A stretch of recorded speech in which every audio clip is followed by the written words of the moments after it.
Sud Radio, les vraies voix qui font bouger la France, 19h-20h, les vraies voix qui font rouler la France. Il va falloir que cette voiture soit conforme. Vous voyez l'automobile derrière moi? Écoute, on va pas s'engueuler pour une bagnole. Eh bien, elle est absolument impeccable. Nous avons les béquets, ce qu'on appelle les béquets. L'auto, monsieur Fernand, l'auto. Eh bien, avec ça, vous êtes sur une autre galaxie. Ah ouais. Ça pousse.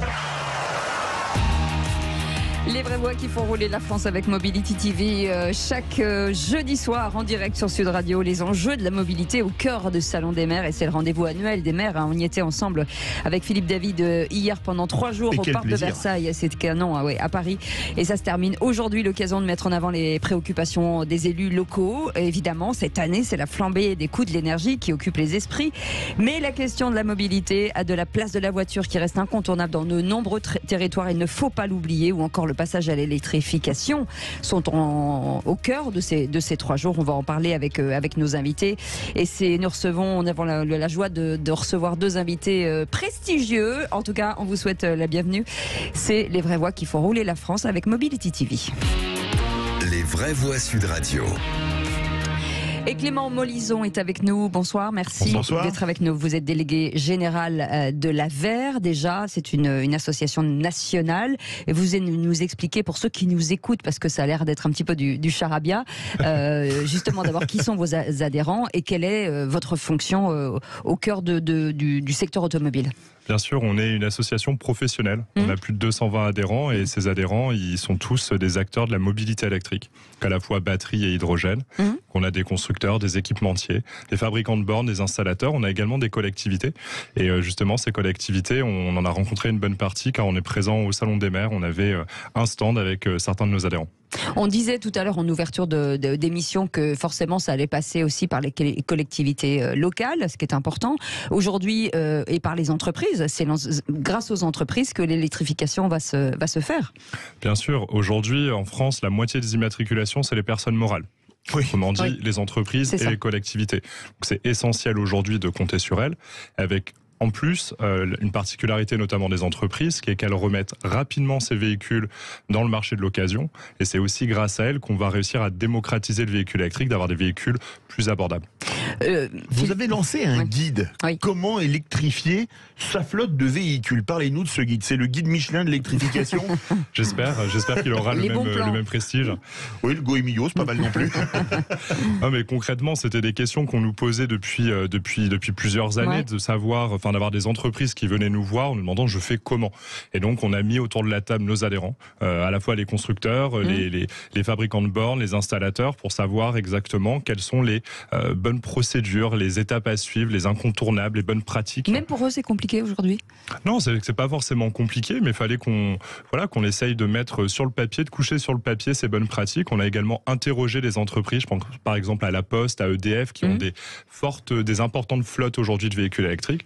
Comment elles ont fait et quels écueils elles auraient préféré éviter. Mais est-ce que c'était pas un peu impératif de faire un guide? Parce que, excusez-moi, avec toutes les aides multiples, variées, qui sont pas les mêmes selon qu'on soit en Occitanie, en Grand Est, qui évoluent tout le temps, votre guide, vous le refaites en permanence, ou comment ça se passe? Parce que, franchement, à moins de Bac+5, on a du mal à comprendre. Alors, on vient tout juste de le sortir, donc on va peut-être pas encore le mettre à jour, mais vous avez raison, il a vocation à évoluer. Peut-être sur cette question des aides, signaler une initiative de l'IDRI, qui est un institut de recherche et qui a publié justement l'ensemble des aides au niveau national et au niveau local, qui est extrêmement utile et qui, j'espère, également sera mis à jour. Et vous avez raison, ce guide, je pense qu'il était nécessaire. On en a fait d'autres, la recharge en copropriété, les bus électriques.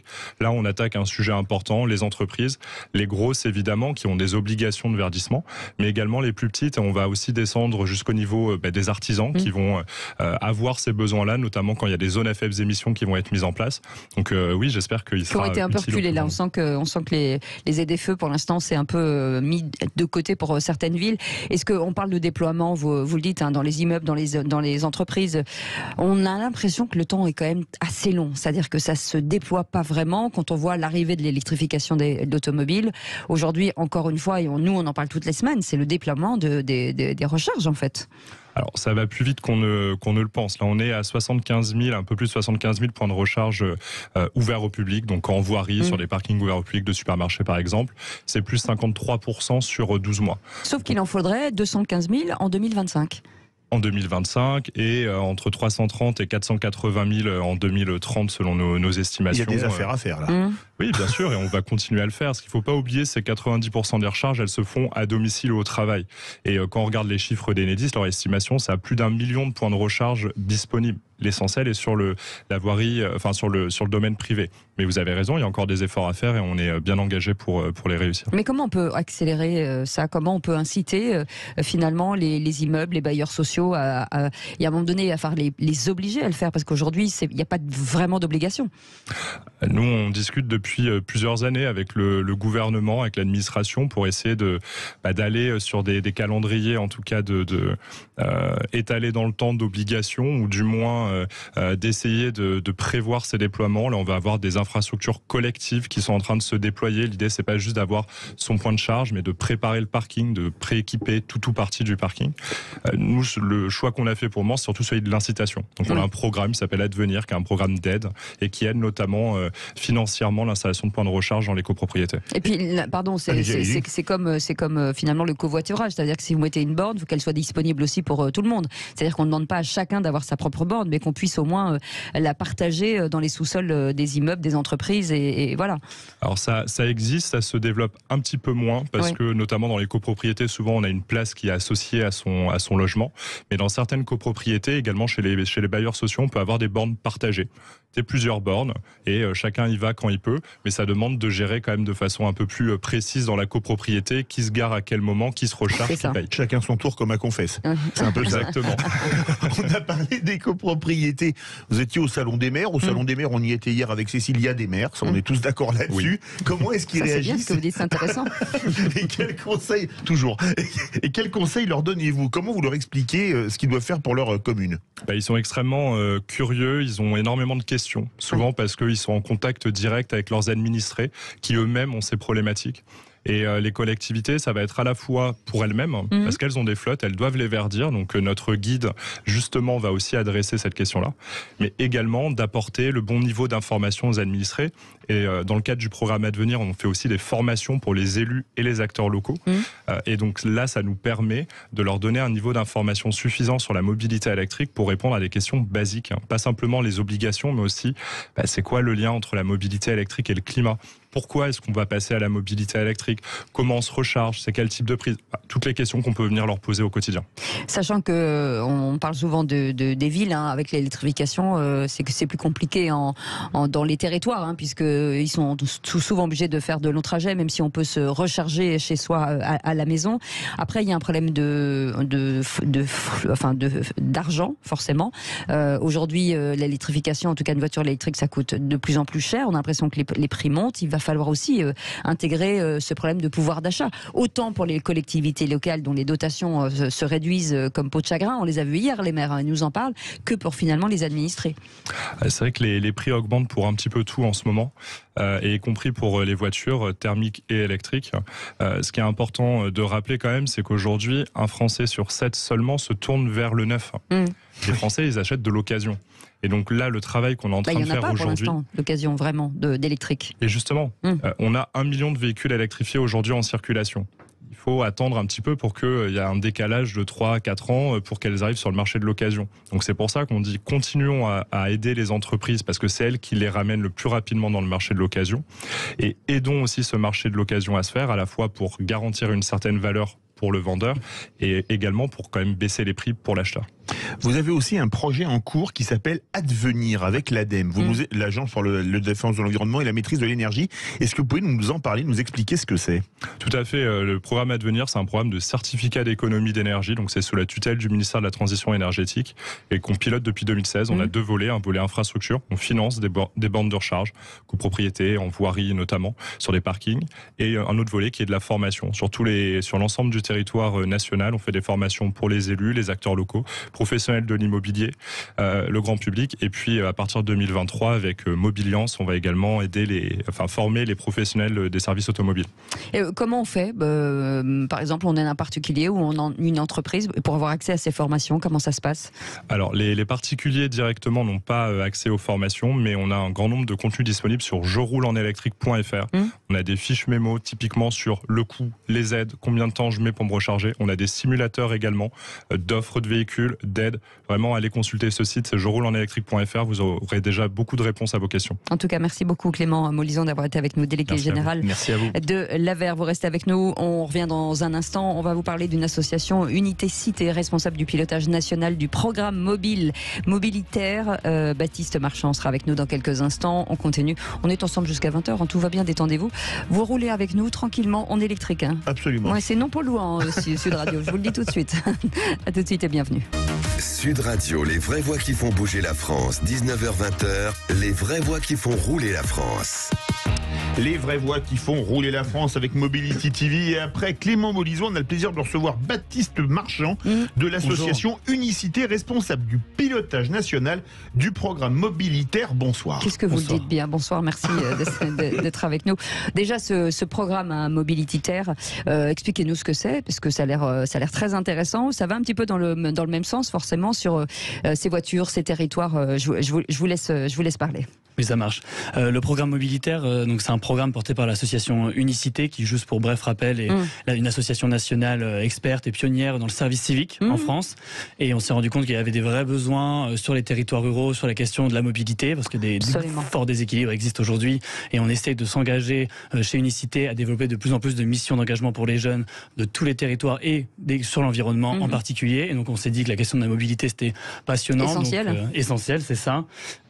Et donc on s'est lancé dans l'aventure. On a développé sur 15 territoires en France ce programme-là qui permet à des jeunes de s'engager auprès des collectivités rurales et de promouvoir auprès des habitants des solutions de mobilité plus douces, plus solidaires, et d'essayer de promouvoir des alternatives à la voiture individuelle en fait. En tout cas, on va redécliner ces mobilités alternatives. J'imagine qu'on parle de covoiturage par exemple. Par exemple, oui. C'est une vraie pédagogie, parce qu'on a l'impression que, alors après c'est peut-être plus les gens plus âgés, mais on a l'impression qu'on n'est pas prêt à partager sa voiture, ou en tout cas à faire monter quelqu'un dans sa voiture ou de la sous-louer à son voisin, et c'est vers ça qu'il va falloir aller. Pas uniquement, c'est vrai que c'est une des solutions, le covoiturage, et aujourd'hui c'est vrai que c'est un frein pour certaines personnes, comme vous le dites, de partager sa voiture, mais dans certains territoires, notamment des territoires ruraux où il y a des villages qui sont assez isolés, c'est aussi un vecteur de lien social assez énorme.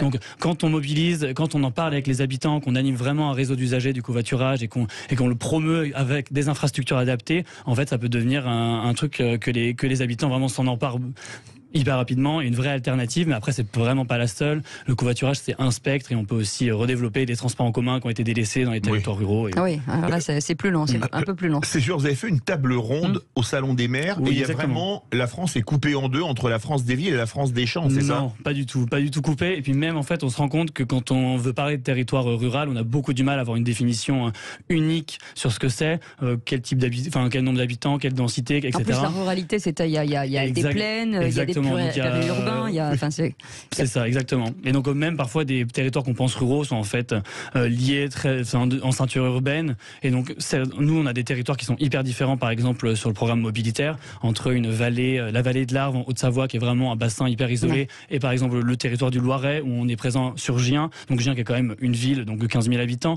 mais qui rayonne sur des territoires vraiment ruraux. Donc c'est vraiment des territoires hyper différents. Donc il n'y a pas, je dirais, vraiment une différence entre les urbains et les ruraux, parce qu'au final même les ruraux sont des urbains. Aujourd'hui on vit quand même si c'est dans des toutes petites villes, on vit quand même en ville. Donc voilà, je me suis un peu égaré. Mais... Non, pas du tout. Mais comment la pédagogie, parce que on essaye d'apprendre de façon doucement, parce que le but n'est pas d'imposer non plus. On nous impose déjà beaucoup de choses, et d'expliquer comment on peut faire, quel maillage on peut mettre en place. C'est-à-dire que ceux qui ont des voitures vont en prêter aux autres. C'est quoi la voiture de demain pour vous en fait? Est-ce que la voiture sera encore la nôtre, ou ce sera une voiture à disposition de tout le monde en fonction de c'est quoi? Comment vous voyez cette voiture de demain? Alors c'est une très bonne question. La voiture de demain. La voiture de demain. Ça, non, alors c'est vrai que si on veut réfléchir un peu de manière utopique, c'est vrai que la voiture de demain, comme vous le dites, elle sera plus individuelle. Elle sera une voiture qui est partagée, qui est utilisée par pas mal d'usagers. Parce qu'en fait, le fait que chaque personne ait sa propre voiture personnelle, c'est pas du tout viable quand on voit ce qui nous arrive sur la tronche avec le réchauffement climatique, etc. Pas besoin de rappeler tout ça. Mais non, la voiture de demain, ouais, non, c'est plus une voiture individuelle. Et puis en fait, surtout, c'est peut-être une voiture qui parfois pourrait ne pas exister tout simplement parce que à côté, on a des alternatives, des transports en commun qui sont redéployés, redéveloppés, et qu'en fait, on n'a pas besoin d'utiliser la voiture et même utiliser le vélo, par exemple, parce que dans les territoires ruraux, c'est vrai que le vélo, c'est très compliqué, mais on se rend compte qu'aujourd'hui, surtout en montagne. Alors en montagne particulièrement, effectivement, et c'est là qu'on a eu beaucoup de soucis. Mais c'est pas non plus une solution. Mais oui, mais c'est pas non plus une solution à écarter le vélo en territoire rural, dans le sens où la plupart, je crois que c'est un peu plus de 40% dans les territoires ruraux des déplacements qui sont faits sont de moins de 5 km. 5 km, on considère que bien équipé avec un vélo qui roule, voire un vélo électrique, c'est quelque chose qui est facilement faisable. À partir du moment où il y a des infrastructures, des pistes cyclables qui sont sécurisées et qu'on communique et qu'on informe les habitants sur leur existence. Je vais revenir avec vous, Clément Molison, justement sur ça. On voit que les constructeurs réfléchissent justement à l'idée de se dire qu'on vendra plus de voitures, qu'on les louera et qu'on pourra peut-être les louer pour une journée, un jour, un an, 6 mois, et finalement on ne sera plus jamais propriétaire de sa voiture. Peut-être. En tout cas, effectivement, les constructeurs, ils cherchent toujours à être au plus proche des besoins de leurs consommateurs. Donc oui, on a de plus en plus de locations, et notamment sur l'électrique, parce qu'on a des technologies qui évoluent. Donc on a un certain nombre de personnes qui ont la volonté d'avoir la voiture de dernière technologie. En même temps, il y a des gens qui n'aiment pas louer, qui ne veulent pas et qui se tournent vers l'achat toujours. Et après, oui, bien entendu, il y a ces solutions qui sont complémentaires à la voiture individuelle, et donc on va aussi vers des solutions partagées. Nos constructeurs français, mais pas seulement, développent d'autres offres de services et font pas que de la vente ou de la location de véhicules, mais font aussi des services de plus en plus. C'est assez dynamique comme secteur aujourd'hui. Baptiste Marchand, aujourd'hui, vous êtes sur combien de régions ? Une dizaine de régions. On est sur 15 territoires ruraux. Et le but, forcément, c'est de vous déployer un petit peu partout. Le but, c'est de se déployer, surtout le dispositif de service civique un peu partout, sur la question de la mobilité, mais pas seulement. Mais quand vous dites, pardon, je vous coupe, quand vous dites service civique, pardon, vous entendez quoi par là ? Le service civique, c'est un dispositif qui permet aux jeunes de s'engager sur une mission de 6 à 8 mois pour l'intérêt général. D'accord. Tout ça sur plein de types de sujets. Là, aujourd'hui, on parle de la mobilité. Moi, en tout cas, des questions environnementales, mais ça peut être sur du numérique, sur du lien intergénérationnel. Et ça, pour nos territoires, c'est aussi quelque chose qui intéresse beaucoup, la lutte contre l'isolement, et qui peut être lié à la mobilité. Donc nous, notre objectif, chez Unicité en tout cas, à travers ce programme mobilitaire, c'était de se déplacer et de s'implanter un peu dans les territoires ruraux. Là, aujourd'hui, c'est facile entre guillemets, de mobiliser des jeunes en volontariat dans les territoires un peu plus urbains, mais dès qu'on s'éloigne en fait des territoires urbains, plutôt dans les territoires ruraux où il y a des problématiques de mobilité, c'est difficile de mobiliser des jeunes. Et aujourd'hui, on sait qu'il y a un besoin des collectivités, parce que sur notre programme, on travaille en partenariat avec les collectivités et les élus locaux. On est d'ailleurs en partenariat avec l'Association des maires ruraux de France. Ah, c'est bien. Et donc notre objectif, c'est de faire un peu matcher ce besoin des collectivités qui ont envie de développer des projets, que ce soit autour de la mobilité, mais autour de plein d'autres projets, et la force vive de nos jeunes qui ont envie de s'engager pour l'intérêt général sur des missions, aller à la rencontre des publics. Et vous les recrutez comment ? Est-ce qu'il y a un site où ils peuvent... Oui, il y a un site, vous pouvez aller sur unicité.fr si vous êtes intéressé pour faire un service civique, et si vous êtes une collectivité que vous êtes intéressé... Uni au pluriel. Uni au pluriel. Et cité au pluriel avec un tiret. Exactement. En tout cas, merci d'avoir été avec nous. Merci Baptiste Marchand de l'association Unicité, responsable du pilotage national du programme mobilitaire. C'est ça, je vais y arriver. Mobilitaire. Voilà, mobilitaire, j'y arrive pas. Voilà, mais c'est Mobility TV.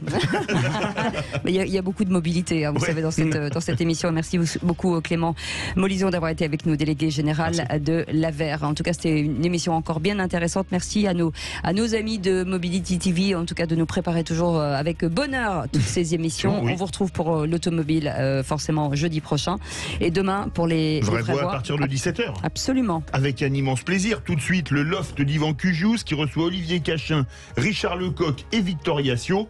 Mais en attendant, on va parler argent, on va parler gestion de patrimoine, conseil de famille avec Stéphane Moller. Salut, à demain.